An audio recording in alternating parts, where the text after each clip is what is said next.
അമേരിക്കയും ഇറാനും തമ്മിലുള്ള സെക്കൻഡ് ഫേസ്, അതായത് വാർ നടക്കുകയാണ്, കോൺഫ്ലിക്റ്റ് ആണ്, വലിയ ഫുൾ ഫ്ലെഡ്ജിലോട്ട് ഈ വാർ പോയിട്ടില്ല.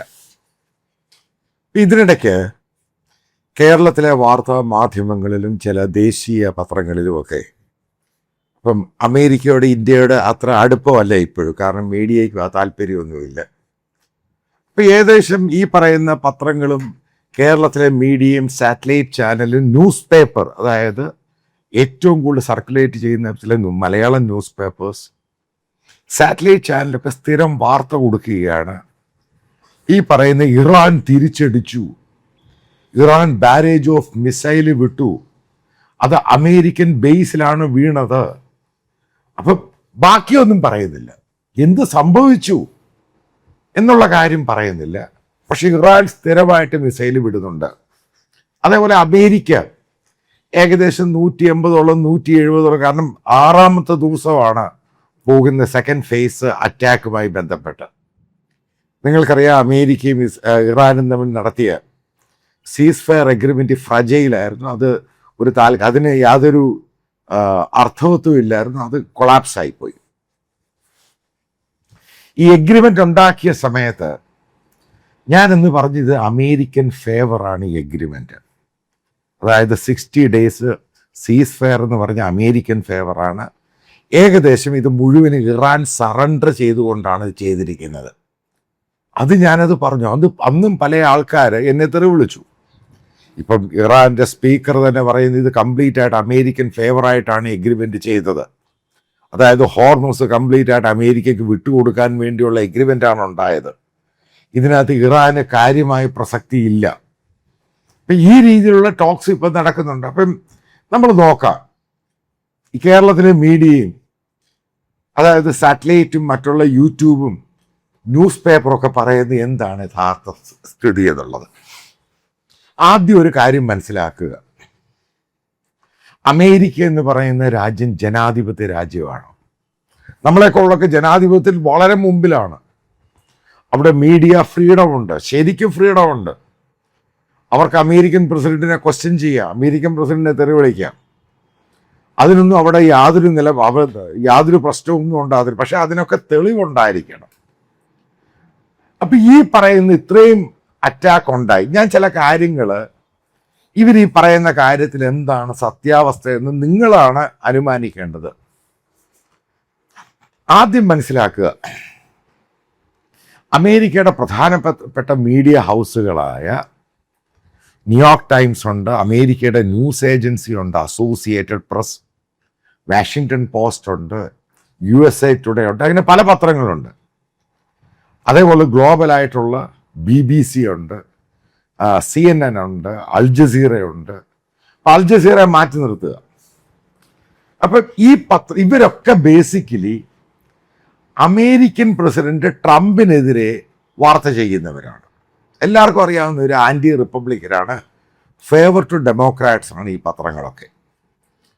ഒരു കാര്യം എനിക്കറിയാവുന്ന, കാരണം ഞാൻ ഈ പത്രങ്ങൾ വായിക്കുന്നത് കൊണ്ട് മനസ്സിലാവുന്നത്, CNN ഏകദേശം 3ഓളം ബ്യൂറോ ഉണ്ട് മിഡിൽ ഈസ്റ്റിൽ. അവരുടെ ഏറ്റവും വലിയ ബ്യൂറോ എന്ന് അബുദാബി ഉണ്ട്, ഖത്താറുണ്ട്, പിന്നെ കുവൈറ്റും ഈ ബഹ്റിനും എല്ലാം കൂടെ ജോയിൻ ചെയ്തൊരു ബ്യൂറോ ആണ്. പ്രധാനമായിട്ടും ഒരു ബ്യൂറോ ഉള്ളത്. പക്ഷെ ന്യൂയോർക്ക് ടൈംസിന് 7ഓളം റിപ്പോർട്ടേഴ്സ് ഉണ്ട്. അത് 7ഓളം പേര് വന്നിരിക്കുന്നത് ഈ വാറുമായി ബന്ധപ്പെട്ട് റിപ്പോർട്ട് ചെയ്യാൻ. ഇവരെല്ലാം സ്പെസിഫിക്കലി സ്ട്രാറ്റജിക് ആയിട്ട്, അതായത് മിലിറ്ററി എക്സ്പേർട്ടുകളെ പോലുള്ള വാർ റിപ്പോർട്ട് ചെയ്യുന്നവരാണ്. ഫോക്സിൻ്റെ, അത് അമേരിക്കൻ പ്രസിഡന്റിനെ പിന്തുണയ്ക്കുന്ന ചാനലാണ്. അതേപോലെ വാഷിങ്ടൺ പോസ്റ്റിൻ്റെ റിപ്പോർട്ടേഴ്സ് ഉണ്ട്. അപ്പം നിങ്ങൾ മനസ്സിലാക്കുക, ഓരോ ദിവസം കഴിയുമ്പോഴും അമേരിക്കയുടെ സെൻട്രൽ കമാൻഡ്, അപ്പോൾ അവരുടെ കൺട്രോളിലാണ് മിഡിൽ ഈസ്റ്റ് ഏഷ്യ മുഴുവനും വരുന്നത്. അമേരിക്കയ്ക്ക് അവിടെ ഏകദേശം 20-ൽ പരം ബേസുകളുണ്ട് ഇറാന് ചുറ്റുമായിട്ട്. എല്ലാ ദിവസവും വൈകിട്ട് അവരുടെ ഒരു പത്രക്കുറിപ്പുണ്ടാകും, അല്ലെങ്കിൽ ഒരു മീഡിയ ബ്രീഫ് ഉണ്ടാകും. വലിയ സീരിയസ് ആയിട്ടുള്ള ഇഷ്യൂ ആണെങ്കിൽ പെൻറ്റഗൺ, അമേരിക്കയുടെ ഡിഫൻസ് ഹെഡ്ക്വാർട്ടേഴ്സ് US വെർജീനിയ, അവരുടെ ഒരു മീഡിയ ബ്രീഫ് കാണും. പിന്നീട് നിങ്ങൾക്കറിയാം, അമേരിക്കൻ പ്രസിഡന്റ് സ്ഥിരമായിട്ട് മീഡിയ കാണുമ്പോൾ ആൾക്കാർ ഇഷ്ടമുള്ള ചോദ്യങ്ങൾ ചോദിക്കാം. പണ്ട് ഇന്ത്യൻ പ്രധാനമന്ത്രിയോടും ഇന്ത്യക്കാരോടും ഇഷ്ടമുള്ള ചോദ്യങ്ങൾ ചോദിക്കാം, ഇവിടെ ഇഷ്ടമുള്ള രീതിയിൽ റിപ്പോർട്ട് ചെയ്യാൻ. മോദി വന്ന ശേഷമാണ് ഈ റിപ്പോർട്ടിംഗ് മുഴുവനും കറുമ്പാക്കി കളഞ്ഞത്. അതായത് ചോദ്യങ്ങളില്ല, കാരണം നരേന്ദ്രമോദി പത്രസമ്മേളനം നടത്താറില്ല. അതുമല്ല, എല്ലാത്തിലും റെസ്ട്രിക്ഷനാണ്. മീഡിയ ഇന്നത് റിപ്പോർട്ട് ചെയ്യാവൂ, ഇന്നത് റിപ്പോർട്ട് ചെയ്യരുത്, ഇതേപോലെയുള്ള വേണ്ടാത്ത റെസ്ട്രിക്ഷനും ആൻറ്റി ഡെമോക്രസി രീതിയിലോട്ട് അങ്ങ് പോയി. എങ്ങനെയാണ് ഇറാനിലും അതായത് മിഡിൽ ഈസ്റ്റ് ഏഷ്യയിലും ചെയ്യുന്നത്, എങ്ങനെയാണ് അവിടുത്തെ ഡിക്റ്റേറ്റേഴ്സ്, അതായത് അവിടെ ബേസിക്കലി ഡെമോക്രസി ഒന്നുമില്ല, ആ രീതിയിലോട്ട് ഇന്ത്യയെ മാറ്റിക്കൊണ്ടിരിക്കുകയാണ്. പക്ഷേ അമേരിക്ക ആണെങ്കിലും ബ്രിട്ടൻ ആണെങ്കിലും യൂറോപ്യൻ രാജ്യങ്ങളാണെങ്കിലും, കാരണം ഇവർക്കൊക്കെ അവിടെ മീഡിയ അവരുടെ ചാനലുകളോട് ഓപ്പറേറ്റ് ചെയ്യുന്നുണ്ട് ഈ മിഡിൽ ഈസ്റ്റ് ഏഷ്യയിൽ. ഇപ്പോൾ ഫ്രാൻസ് 24 അവർക്ക് വലിയൊരു ബ്യൂറോ ഉണ്ട് മിഡിൽ ഈസ്റ്റ് ഏഷ്യയിൽ. അവർ പൂർണ്ണമായിട്ട് ട്രംപിനെ എതിർക്കുന്നവരാണ്.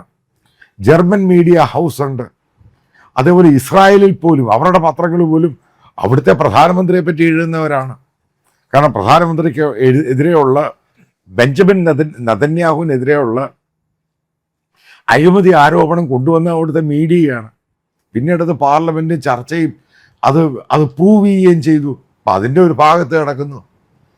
അപ്പം എന്തുകൊണ്ടാണ് ഈ മീഡിയ ഹൗസുകളൊന്നും ഈ മിഡിൽ ഈസ്റ്റ് ഏഷ്യയിൽ ഇറാൻ്റെ, അതായത് സെക്കൻഡ് ഫേസിൽ ഇറാൻ്റെ ഈ ഡ്രോണുകളും മിസൈലുകളും വന്നിട്ട് അമേരിക്കൻ ബേസിൽ പതിച്ചു എന്നൊരു മലയാളത്തിലെ മീഡിയ പറയുന്നു, സാറ്റലൈറ്റ് ചാനൽ പറയുന്നു, ന്യൂസ് പേപ്പർ പറയുന്നു.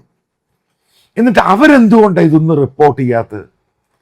അവരെന്തുകൊണ്ടാണ് അമേരിക്കയുടെ അതായത് ഡിഫൻസിൻ്റെ ബ്രീഫിങ്ങുമായി ബന്ധപ്പെട്ട്, അതായത് ട്രംപിൻ്റെ ഈ പറയുന്ന ഇറാൻ ഇടപെടലിനെ ഏറ്റവും കൂടുതൽ എതിർക്കുന്നവരാണ് ഈ ന്യൂയോർക്ക് ടൈംസും CNN-ഉം അതേപോലെ തന്നെ BBC-യും. എന്തുകൊണ്ടാണ് അവർ ഈ ചോദ്യങ്ങളൊന്നും ചോദിക്കാത്തത്? ഇതാണ് നോൺസെൻസ് എന്ന് പറയുന്ന മലയാളം പത്രങ്ങൾ ചെയ്യുന്നതും ഇന്ത്യയിലെ ചില പത്രങ്ങളും ചെയ്യുന്നത്. കാരണം അങ്ങനൊരു വലിയ സംഭവം ഉണ്ടായിട്ടുണ്ട് എങ്കിൽ, അതായത് ഇറാൻ അയക്കുന്ന ഡ്രോണുകളും മിസൈലുകളും ഈ അമേരിക്കൻ ബേസിൽ വീണ് എത്രമാത്രം എയർക്രാഫ്റ്റ് നശിച്ചു, അല്ലെങ്കിൽ അവരുടെ റഡാർ സിസ്റ്റം നശിച്ചു, അല്ലെങ്കിൽ അവരുടെ എയർ ഡിഫൻസ് സിസ്റ്റം നശിച്ചു, ഇതൊക്കെ യഥാർത്ഥത്തിൽ ഉണ്ടായിട്ടുണ്ട് എങ്കിൽ ഒരു കാര്യം ഞാൻ പറയാം, അമേരിക്ക എന്ന് പറയുന്ന രാജ്യത്തിലെ പല കാര്യങ്ങളും ലീക്ക് ചെയ്ത് പോകാറുണ്ട്. ഈ പറയുന്ന ഡിഫൻസിൻ്റെ ഒഫീഷ്യൽസ് തന്നെ ലീക്ക് ചെയ്ത് അവിടുത്തെ പത്രങ്ങൾക്ക് കൊടുക്കും. ജനാധിപത്യത്തിൻ്റെ ഭാഗമാണത്. അതുകൊണ്ടാണ് അമേരിക്കൻ ഗവൺമെൻറ്, നിങ്ങൾക്ക് ഓർമ്മയുണ്ടായിരിക്കും, ഇറാനിൽ അവർ എയർക്രാഫ്റ്റ് ക്രാഷായി 2 അവരുടെ നാവിഗേറ്റേഴ്സ്, അതായത് ഈ ഫ്ലൈ ചെയ്ത ഒരാൾ F-15 ആയിരുന്നു എയർക്രാഫ്റ്റ്, അതേപോലെ തന്നെ വെപ്പൺസ് ഫയർ ചെയ്യുന്ന ഓഫീസറും, ഈ 2 പേരും ഇറാൻ്റെ ടെറൈനിൽ കാണാതായി. അവിടുത്തെ പത്രങ്ങളാണത് റിപ്പോർട്ട് ചെയ്യുന്നത് ആദ്യമായിട്ട്. അതിനുശേഷമാണ് അമേരിക്കൻ പ്രസിഡന്റ് താക്കീത് കൊടുക്കുന്നത്, നിങ്ങൾ എന്തിനാണ് ഇത് റിപ്പോർട്ട് ചെയ്യുന്നത്? കാരണം ഇറാൻ ഇത് അറിയാതെ അവരെ എടുത്തുകൊണ്ട് വരാനുള്ള തയ്യാറെടുപ്പായിരുന്നു. അതിനു മുമ്പ് അമേരിക്കൻ മീഡിയയാണ് ഇത് ഗ്ലോബലായിട്ട് റിപ്പോർട്ട് ചെയ്യുന്നത്. അതിനുശേഷം ആ സമയത്ത് തന്നെ അമേരിക്ക ഇത് സെർച്ച് തുടങ്ങിയിട്ടിരുന്നു. പക്ഷേ ഇന്ത്യയിൽ അത് ചെയ്യാൻ പറ്റുമോ? ചെയ്യാൻ പറ്റത്തില്ല. ഇതാണ് ഇതിൻ്റെ ഏറ്റവും വലിയ പ്രത്യേകത. അപ്പം ഞാൻ ഈ പറഞ്ഞു വരുന്നത്, ഈ പറയുന്ന ഗ്ലോബൽ മീഡിയ എന്ന് പറയുന്ന അവർക്ക് റെസ്ട്രിക്ഷൻസ് ഒന്നുമില്ല, ഇൻക്ലൂഡിങ് BBC ആണെങ്കിലും അവർ എക്സാക്റ്റായിട്ട് ഈ കാര്യങ്ങൾ റിപ്പോർട്ട് ചെയ്യും. ഇപ്പോൾ കുവൈറ്റിൽ വലിയ രീതിയിൽ അറ്റാക്ക് ഉണ്ടായി, അമേരിക്കൻ ബേസുമായിട്ട് ബന്ധപ്പെട്ട അമേരിക്കയ്ക്ക് നഷ്ടമുണ്ടായി.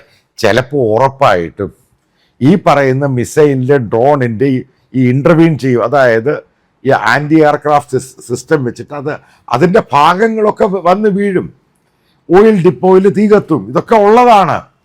പക്ഷെ അമേരിക്കൻ അസറ്റുകൾക്ക്, അവരുടെ ശരിക്കും എയർക്രാഫ്റ്റുകൾക്ക് ഈ പറയുന്നതിന് വലിയ രീതിയിൽ നഷ്ടമുണ്ടായി കഴിഞ്ഞാൽ ഇത് ഉറപ്പായിട്ടും അമേരിക്കൻ ഗവൺമെൻറ്റും അവിടുത്തെ മിനിസ്ട്രി ഓഫ് ഡിഫൻസും മിനിസ്ട്രി ഓഫ് വാർ അവരിത് അഡ്മിറ്റ് ചെയ്യും. കാരണം നിങ്ങൾക്ക് ഓർമ്മയുണ്ടായിരിക്കും, സൗദി അറേബ്യ അമേരിക്കൻ ബേസിൽ ഇറാനിയൻ മിസൈൽ വന്ന് വീണ് അവരുടെ എയർക്രാഫ്റ്റ് നഷ്ടമായി. അതിനെപ്പറ്റി അമേരിക്ക കൃത്യമായിട്ട് പറഞ്ഞു, അവർക്ക് ടോട്ടൽ എത്ര പേരാണ് നഷ്ടപ്പെട്ടത് ഈ വാർ തുടങ്ങിയ ശേഷം. ഇതിനെപ്പറ്റി അവർ കൃത്യമായിട്ട് പറയുന്നുണ്ട്. കാരണം അത് പറഞ്ഞേ മതിയാവത്തുള്ളൂ. കാരണം അമേരിക്ക എന്ന് പറയുന്നത് ജനാധിപത്യ രാജ്യമാണ്. അല്ലെങ്കിൽ അവിടെ വലിയ രീതിയിലുള്ള ചോദ്യങ്ങളും പറച്ചിലുകളും ഒക്കെ ഉണ്ടാകും. ഇതാണ് അതിൻ്റെ കാരണം. അതായത് ഈ വാർ എന്ന് പറയുന്നത് വൺ സൈഡ് വാറാണ്. അതായത് ടു സൈഡിൽ ഇടയ്ക്കിടയ്ക്ക് ഇറാൻ ഇങ്ങനെ ഓരോ മിസൈലുകളും ഡ്രോണുകളും അയക്കുന്നു. അമേരിക്കയ്ക്ക് ഇതിന് ഇറാനെ പൂർണ്ണമായിട്ട് ഇപ്പം നശിപ്പിക്കണം. പക്ഷെ അതിനകത്ത് അവർക്ക് റെസ്ട്രിക്ഷൻസ് ഉണ്ട്. അവർക്ക് ഈ പറയുന്ന പോലെ അവരുടെ പവർ ജനറേറ്റർ, അതേപോലെ തന്നെ അവരുടെ എക്കോണമി, പ്രധാനപ്പെട്ട എക്കോണമി ആയിട്ടുള്ള ഓയില്, ഈ ഇൻഫ്രാസ്ട്രക്ചറെ അറ്റാക്ക് ചെയ്യാൻ വേണ്ടി തൽക്കാലം അവർക്ക് ഉദ്ദേശമില്ല. അതുകൊണ്ടാണ് ഈ സെക്കൻഡ് ഫേസ് അറ്റാക്കിൽ അവർ ഏറ്റവും കൂടുതൽ ഇറാനിയൻ പോർട്ടുകളെയാണ് കയറി അറ്റാക്ക് ചെയ്തത്. അതിനകത്ത് ഏറ്റവും പ്രധാനമായിട്ടും ശ്രദ്ധിക്കേണ്ട കാര്യം, ചൈന അവിടുന്ന് ഇഷ്ടംപോലെ ഓയിൽ കൊണ്ടുപോകുന്നുണ്ട്. ചൈന എവിടുന്നാണ് ഓയിൽ കൊണ്ടുപോകുന്നത് ആ പോർട്ടുകൾ കയറി അറ്റാക്ക് ചെയ്തത്. ചബർ പോർട്ട് ചൈന ലോകത്താരും അറിയാതെ, അതായത് ലോകത്തല്ല മറ്റു പല ആൾക്കാർക്കും അറിയാതെ അവിടുന്നാണ് ഏറ്റവും കൂടുതൽ ഓയിൽ കൊണ്ടുവന്നത്. ഇന്ത്യയാണ് ഈ ചബാർ പോർട്ട് എന്ന് പറയുന്നത് ഡെവലപ്പ് ചെയ്തേക്കുന്നത്. $1 ബില്യൺ മുടക്കിയിട്ടാണ് ഇന്ത്യ ഡെവലപ്പ് ചെയ്തത്. ഇന്ത്യ ഗവൺമെൻറ് അത് ഓപ്പറേറ്റ് ചെയ്യുന്നുണ്ട്. അപ്പം മനസ്സിലാക്കേണ്ടത്, കാരണം പാകിസ്ഥാനെ ബൈപ്പാസ് ചെയ്തുള്ള ഒരു പോർട്ടാണ് ഈ ചബർ. അതിനാണ് ഇന്ത്യ അതിന് പ്രാധാന്യം കൊടുത്തിരിക്കുന്നത്. അതായത് ഞാൻ ഈ പറഞ്ഞു വരുന്നത് പല ഫാക്ടേഴ്സും പലതും എടുത്തിട്ട് പറയുന്നത്, ഈ പറയുന്ന പല വാർത്തകളും തെറ്റുകൾ തന്നെയാണ്. ഇതല്ല ഇറാൻ്റെ അവർക്കൊരു സൈബർ വിങ്ങും പരിപാടികളൊക്കെ ഉണ്ട് ഗവൺമെൻറ്റുമായി ബന്ധപ്പെട്ട്. അവരോരോ നരേറ്റീവ്സ് അടിച്ചു വിടും, അത് സോഷ്യൽ മീഡിയയിൽ കൂടെ വരും, ഇവരെടുത്ത് വലിയ വാർത്തയാക്കും.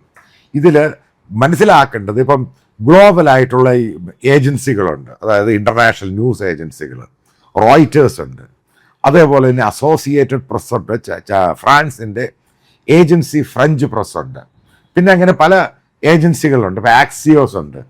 അപ്പം ഇവരൊക്കെ തരുന്ന വാർത്തകളാണ് എക്സാക്റ്റായിട്ട് ഇത് പറയുന്ന സംഭവം. പിന്നെ ഉറപ്പായിട്ടും അമേരിക്കൻ ഡെയിലീസ് ബയസ്ഡ് അല്ല. അവർ ജനാധിപത്യമായിട്ടും അതേപോലെ കാര്യങ്ങൾ യഥാർത്ഥത്തിൽ എന്താണ് നടക്കുന്നത് എന്നൊരു റിപ്പോർട്ട് ചെയ്യുകയും, ഇൻക്ലൂഡിങ് BBC ആണെങ്കിലും അവിടുത്തെ ഗവൺമെൻറ്റിനെതിരെ പോലും റിപ്പോർട്ട് ചെയ്യും. അപ്പം ഈ പറയുന്ന മീഡിയ പറയുന്നതാണ് യഥാർത്ഥത്തിൽ എന്താണ് സംഭവിച്ചത്. അമേരിക്കയ്ക്ക് അറ്റാക്ക് കിട്ടിക്കഴിഞ്ഞാൽ അവർ ഉറപ്പായിട്ട് ഈ വാർത്തകൾ കൊടുക്കും. അതായത് അവർ ലോകത്തെ അറിയിച്ചിരിക്കും. അല്ലെങ്കിൽ ട്രംപ് അഡ്മിനിസ്ട്രേഷന് വലിയ നാണക്കേടുണ്ടാകും. കാരണം അവർ ഡെമോക്രാറ്റ്സ് എന്ന് പറയുന്ന അത്ര വീക്കൊന്നുമല്ല. ട്രംപിൻ്റെ കൂടെ നിൽക്കുന്നവർ തന്നെ ഇത് ലീക്കാക്കി കൊടുക്കും. ഇതാണ് അമേരിക്കൻ ജനാധിപത്യത്തിൻ്റെ ഏറ്റവും വലിയ പ്രത്യേകത. അതുകൊണ്ട് ഇങ്ങനെയുള്ള വാർത്തകൾ, അതായത് തിരിച്ചടിച്ചു, ഇറാൻ അവിടെ അടിച്ചു, ഇറാൻ ഇവിടെ അടിച്ചു, ഇത്രത്തോളം അമേരിക്കൻ എയർക്രാഫ്റ്റ് നഷ്ടമായി, ഇതൊക്കെ പച്ചക്കള്ളം. നിങ്ങളോട് ഒറ്റ കാര്യം കൂടെ ചോദിച്ചിട്ട് ഞാൻ ഈ വീഡിയോ അവസാനിപ്പിക്കാൻ. അമേരിക്കയുടെ 20-ൽ പരം വാർഷിപ്പുകൾ, ജെറാൾഡ് ഉണ്ട്, എബ്രഹാം ലിങ്കൻ, അങ്ങനെ പല വാർഷിപ്പുകൾ ഈ ഇറാന് ചുറ്റുമുണ്ട്. 20-ൽ പരം വാർഷിപ്പുകൾ, പ്രധാനപ്പെട്ട ഹ്യൂജ് വാർഷിപ്പുകൾ. ഇത്രയും വാർഷിപ്പുകൾ ഉണ്ടായിട്ട് നിങ്ങൾ കഴിഞ്ഞ പ്രാവശ്യം കേട്ടു ഈ പറയുന്ന വാർഷിപ്പുകളിലൊക്കെ ഹിറ്റ് ചെയ്തു, അതൊക്കെ നശിച്ചു, കത്തുന്നു. എവിടെങ്കിലും അമേരിക്കൻ ഗവൺമെൻറ്റോ അമേരിക്കൻ ഡിഫൻസോ അഡ്മിറ്റ് ചെയ്ത് ഇങ്ങനൊരു സംഭവം ഉണ്ടായിട്ടുണ്ടെന്ന്? ഇപ്പോഴും അവരുടെ ചുറ്റും ഇത്രയും കിടക്കുന്നുണ്ട്. എന്തുകൊണ്ടാണ് ഇറാൻ ഇത്ര വലിയ കേപ്പബിൾ ആണെങ്കിൽ ഈ ഒരു ഷിപ്പിനെ അറ്റാക്ക് ചെയ്യാൻ പറ്റാത്തത്? അത്രയേ ഉള്ളൂ അവരുടെ കേപ്പബിലിറ്റി. ആദ്യം മനസ്സിലാക്കുക. അമേരിക്ക ലക്ഷ്യം വെക്കുന്നത് ഇറാൻ്റെ മിലിറ്ററി ഇൻസ്റ്റലേഷനാണ്. അതിനെ കംപ്ലീറ്റ് വീക്കൻ ചെയ്യുക. ചിലപ്പോൾ ഈ വാർ നീണ്ടു നിൽക്കാൻ സാധ്യതയുണ്ട്. അതേപോലെ ഇറാൻ്റെ എക്കോണമിയെ ഗ്രാജുവലി നശിപ്പിക്കുക. അവർക്ക് ഖർഗ് ഐലൻഡ് പിടിച്ചെടുക്കണം, ഹോർമുസ് അവരുടെ കയ്യിലാകണം. അത് അവരുടെ ആവശ്യം തന്നെയാണ്. ഈ രീതിയിലാണ് കാര്യങ്ങൾ പോകുന്നത്. അതായത് നിങ്ങൾ വീണ്ടും അടുത്ത കാര്യം മനസ്സിലാക്കുക, ഇത്രമാത്രം ഇറാൻ അറ്റാക്ക് ചെയ്തിട്ട് എന്തുകൊണ്ടാണ് സൗദി അറേബ്യയും UAE ആണെങ്കിലും ഖത്തർ ആണെങ്കിലും ബഹ്റൈൻ ആണെങ്കിലും അവരുടെ എയർപോർട്ടുകൾ ഓപ്പറേറ്റ് ചെയ്യുന്നത്? ഇത് വരുന്നതല്ല അതിൻ്റെ മേളിൽ കൂടെ. എന്തുകൊണ്ടാണ് ഓപ്പറേറ്റ് ചെയ്തത്? കാരണം എല്ലാ രാജ്യങ്ങളും, ഈ രാജ്യങ്ങൾക്കൊക്കെ അവരുടെ air defence system perfectly operate ചെയ്യാൻ പഠിച്ചു. അവിടെ ഇവിടെയൊക്കെ സാധനങ്ങൾ വീഴുന്നുണ്ട് എന്നുള്ള കാര്യം സത്യമാണ്. അതൊക്കെ ഇൻ്റർവെൻ ചെയ്ത് ഡിഫ്യൂസ് ചെയ്ത സാധനങ്ങളാണ് വീഴുന്നത്. ചിലയിടത്തൊക്കെ ഉറപ്പായിട്ടും വീഴുന്നുണ്ട്. ഈ പറയുന്ന അസറ്റുകൾക്കൊന്നും കാര്യമായിട്ട് പ്രശ്നമുണ്ടായിട്ടില്ല. എയർക്രാഫ്റ്റുകൾ ഓപ്പറേറ്റ് ചെയ്യുന്നുണ്ട്. അതിൽ നിന്നും മനസ്സിലാക്കേണ്ടത് ഇറാൻ പടച്ചു വിടുന്ന ഓരോ കള്ളത്തരങ്ങളാണ് ഇവിടുത്തെ മീഡിയ എടുത്ത് ഉപയോഗിക്കുന്നത് എന്നത് മാത്രം നിങ്ങൾ അറിഞ്ഞിരിക്കുക. യഥാർത്ഥ സത്യം വേണമെന്നുണ്ടെങ്കിൽ ഇൻ്റർനാഷണൽ ന്യൂസ് ഏജൻസികളെ വിശ്വസിക്കുക. അവർ പറയുന്നതാണ് യഥാർത്ഥ സത്യം.